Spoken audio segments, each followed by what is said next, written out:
I mean, one of the depressing facts of geopolitical life, Andrew, as we sit here at the start of 2025, is the decline of Europe. The decline of Europe as a military power, military force, but also the decline as an economic force. You know, when average incomes in Mississippi are now on average with Europe, the poorest state in the Union, you know Europe's in some trouble.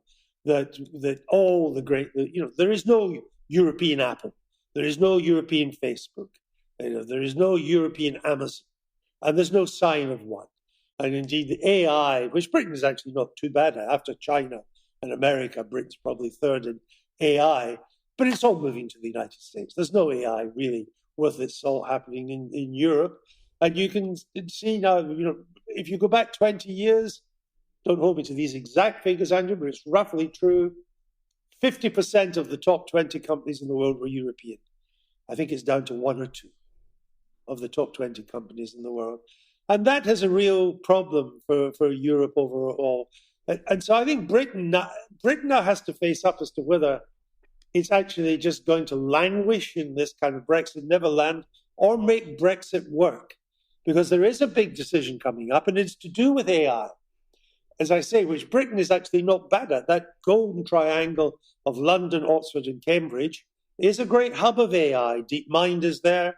I know it's owned by Google, but it's all based in the London area. It's this. What's the regulatory regime?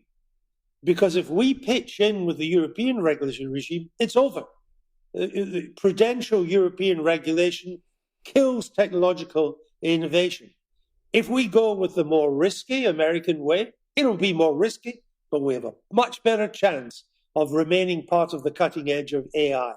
But we cannot become more aligned to Europe, which is what the current Labour government talks about, and have AI follow American-style regulation. So there are big decisions that Britain will have to take in the 2020s in the end. Now, do we throw our lot in with America, or are we going to try and go cap in hand back to Europe? The other, it seems to me, truth about Europe today is that both Europe and America have experienced mass migration over the last 10 years. America has a long history of knowing how to integrate, assimilate immigrants. It's still not doing well right now because the numbers are way too high historically for that to work. But if they're way too high for America to make it work, you look at the possibility of national coherence in places like Britain or France or Germany, where the cultural diversity is now so great that you wonder what it means to be British, what it means to be German. These things are very much under, people feel that their identity as a nation is under threat. And when you feel that, you can do all sorts of crazy shit. And you have a whole sorts of potential unrest. Do you think that mass migration to Europe has been a real error? I think migration has not been an error. I think mass migration has been an error. And I think that the Mediterranean became our Rio Grande.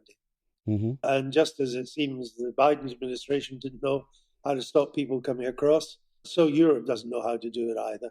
And I think it is a numbers game. You know, you look at successful societies and they're diverse. But the absorption rate, the scale of it, the integration of it, integration, of course, was very unpopular for a long while. It had to be multiculturalism.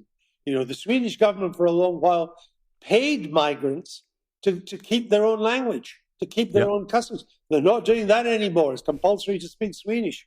All of that changing. Slow learners, but they're getting there.